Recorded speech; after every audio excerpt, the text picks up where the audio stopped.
दोस्तों, वीर शिरोमणि महाराणा प्रताप और छत्रपति शिवाजी दोनों के बारे में हम बचपन से पढ़ते और सुनते आ रहे हैं। दोस्तों, हमने काफ़ी रिसर्च करने के बाद दोनों में अंतर ढूंढने का प्रयास किया। दोनों की जीवनी से लेकर मृत्यु तक हमने काफ़ी कुछ प्रयास करने के बाद भी मात्र हम एक अंतर दोनों में ढूंढ पाए हैं, जो हम आपको वीडियो का अंत में बताएंगे। तो दोस्तों, वीडियो को आखिर तक जरूर देखना। अब बताते हैं दोस्तों, दोनों की जीवन में क्या क्या समानताएं थी। लगभग दोनों का जीवन से लेकर मृत्यु तक पूरी ही समानताएं थी। दोस्तों, दोनों की समानता में सबसे पहला पॉइंट रहता है कि दोनों बचपन से ही जिम्मेदारी मिली थी। दोस्तों, महाराणा प्रताप और छत्रपति शिवाजी को बाल्यावस्था से ही उनको अपने पद की जवाबदारी मिल गई थी। दोनों ने बचपन से लेकर मृत्यु तक अपने पद की जवाबदारी संभाली और दोनों स्वाभिमान के लिए लड़े थे।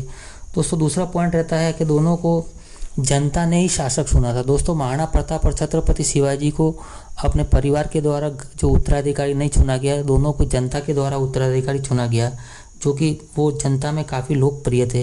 दोस्तों, दोनों ही राजपूत के सिसोदिया वंश से थे। दोस्तों, काफ़ी बार हमारे मन में एक शंका रहती है कि छत्रपति शिवाजी राजपूत नहीं थे। दोस्तों, काफ़ी इतिहासकारों का ये मानना है और काफ़ी इतिहासकारों के द्वारा ये बताया गया है कि छत्रपति शिवाजी भी महाराणा प्रताप के वंश से ही थे और दोनों ही सिसोदिया वंश के राजपूत से बिलोंग करते थे। दोस्तों, दोनों ही गोरिल्ला युद्ध में माहिर थे। दोस्तों, छत्रपति शिवाजी भी पहाड़ों में रहकर गोरिल्ला युद्ध किया और मुगलों के चक्के छुड़ाए। सेम उसी प्रकार से महाराणा प्रताप ने भी पहाड़ों में रहकर गोरिल्ला युद्ध किया और मुगलों के चक्के छुड़ाए। दोस्तों, दोनों अपने पास दो तलवार रखते थे। महाराणा प्रताप भी अपने पास दो तलवार रखता था और छत्रपति शिवाजी भी अपने पास दो तलवार रखता था। दोस्तों, छत्रपति शिवाजी के बारे में कहीं कहीं ये जिक्र मिलता है कि वह अपने पास 3 तलवार रखते थे, लेकिन ज़्यादातर कहानियों में उनके पास 2 तलवारें होती थी और महाराणा प्रताप के पास भी 2 तलवारें होती थी। दोस्तों, 2 तलवार रखने का उनका मात्र एक ये कारण था कि वह कभी भी निहत्थे पे वार नहीं करते थे। अगर सामने वाला निहत्था होता था तो वह अपनी एक तलवार सामने वाले को पकड़ा देते थे और उसके बाद ही उस पर आक्रमण करते। दोनों स्वाभिमान से लड़ना जानते थे और धोखे से किसी को मारना नहीं चाहते थे। इसलिए दोनों राजपूत थे और राजपूत धर्म का दोनों पालन करते थे। तो सामने वाले को निहत्था नहीं मारने के लिए वो अपने पास 2 तलवार रखते थे। दोस्तों, अगला पॉइंट आता है कि दोनों ही माँ भवानी और शिव के भक्त थे। दोस्तों, महाराणा प्रताप और छत्रपति शिवाजी के अंदर माँ भवानी और भगवान भोलेनाथ की जो मेहरबानी थी या कृपा कहे तो बचपन से ही उनके ऊपर थी और दोनों ही माँ भवानी और भोलेनाथ के बहुत बड़े भक्त थे। वह कभी भी अपने किसी भी काम को शुरू करने से पहले माँ भवानी और भोलेनाथ की पूजा अवश्य किया करते थे। चाहे कितने ही दुखी वक्त में क्यों ना हो, लेकिन वो पूजा किए बिना किसी काम की शुरुआत नहीं करते थे। दोस्तों, दोनों को मुगल कभी नहीं हरा सके थे, ना महाराणा प्रताप को ना छत्रपति शिवाजी को। दोनों को मुगल तमाम जिंदगी उन्होंने मुगलों से लोहा लिया और लड़ते रहे, लेकिन दोनों को तमाम जिंदगी मुगल नहीं हरा सके और मुगलों का एकमात्र सपना यही था कि वो शिवाजी को हरा सके और उधर उनका एकमात्र सपना था कि वो महाराणा प्रताप को हरा सके, लेकिन उनका ये सपना पूरा नहीं और दोनों ताउम्र मुगलों से लोहा लिया और अपने राज्य के लिए रक्षा किया। दोस्तों, अगला जो पॉइंट रहता है वो दोनों अपने देश के लिए लड़े थे, ना कि अपने राज्य के लिए लड़े थे। महाराणा प्रताप का यह कहना था कि अपने राज्य की रक्षा हम कर सकते हैं, लेकिन हम सबसे प्रथम हमारे देश की रक्षा और हमारे देश की आन बान और शान है, उसके लिए हमें लड़ना होगा। दोस्तों, उसी प्रकार से छत्रपति शिवाजी भी न केवल अपने महाराष्ट्र के लिए लड़े थे बल्कि अपने पूरे देश भारत के लिए लड़े थे। वो हमेशा अपने सैनिकों से कहते थे कि हमारा देश सर्वोपरि है और देश के लिए हमें लड़ना है। तो दोस्तों, दोनों में देश प्रेम की भावना बचपन से ही भरी थी। दोस्तों, अगला पॉइंट रहता है कि दोनों की जो प्रारंभिक शिक्षा थी या प्रारंभिक गुरु थे वो उनकी माताएं थी। महाराणा प्रताप की भी प्रारंभिक शिक्षा उनकी माता के द्वारा पूरी हुई और छत्रपति शिवाजी की भी प्रारंभिक शिक्षा अपने माता के द्वारा पूरी हुई, जो कि उन्हें बचपन में अपनी माता के द्वारा मिली और दोनों ही काफ़ी युद्ध कौशल में माहिर थे।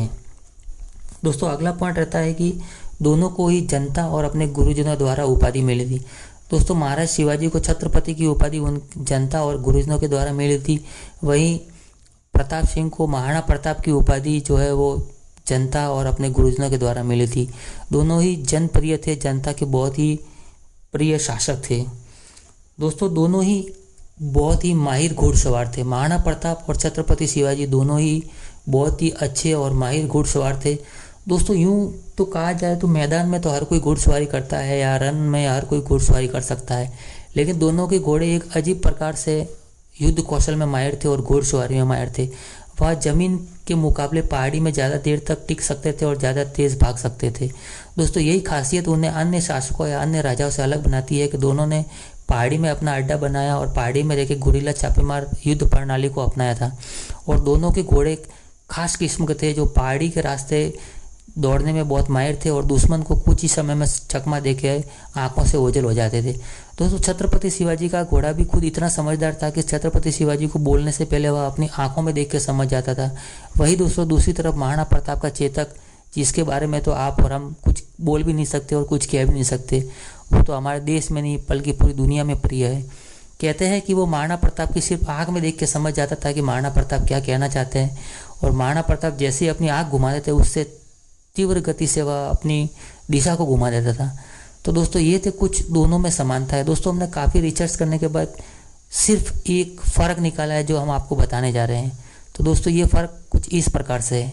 दोस्तों यूँ तो दोनों में कोई भी फर्क नजर नहीं आता, दोनों ही शौर्य और पराक्रम से परिपूर्ण शासक थे।